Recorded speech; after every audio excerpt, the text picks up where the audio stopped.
Mga balitang pambansa, nangangamba po ang isang election lawyer na posibleng magkaroon ng problema kung hindi masisimulan agad at matatapos ngayong 19th Congress ang impeachment trial ni Vice President Sara Duterte.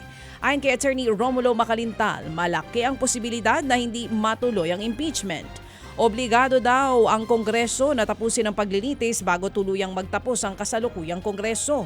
Una nang sinabi ni Senate President Chis Escudero na baka sa Hulyo na nila maumpisahan ang impeachment trial.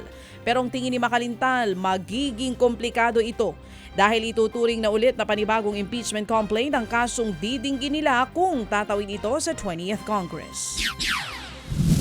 Parang lumalabas na second impeachment case yan na ipinagbabawal ng saligang batas na magkaroon ng dalawang impeachment laban sa isang impeachable official sa loob ng isang taon. Yan nga po ang tinig ni Attorney Romulo Macalintal, isang election lawyer. Samantala mga kapatid, iniimbestigahan naman ng Agriculture Department ang ulat kaugnay po sa binubukbuk daw na bigas na nilalako po sa isang kadiwa store sa Murphy Market sa Quezon City.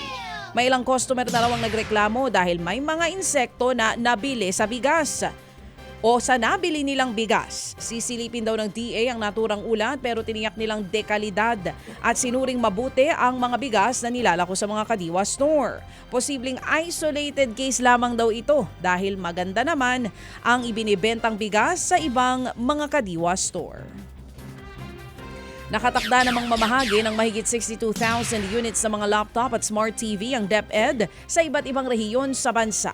Ayon po sa Education Department, nagumpisa na ang procurement process ng naturang mga gadgets noon pang Disyembre. Kaya awarding na lamang ng pondo sa mga nanalong bidder ang gagawin matapos ibaba ang pondo mula sa 2025 national budget.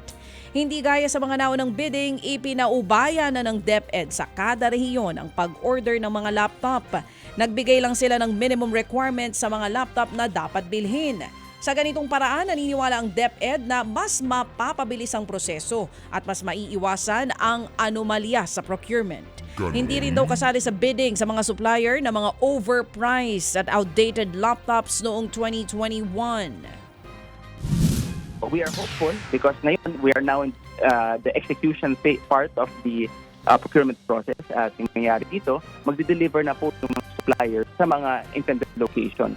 Now, we hope that see that maybe May or June because marami kasi mga gadgets po. So, mga suppliers naghahanap na sila ng sources to actually deliver these units. Yan nga po ang tinig ni DepEd Assistant Secretary Marcelino Veloso III.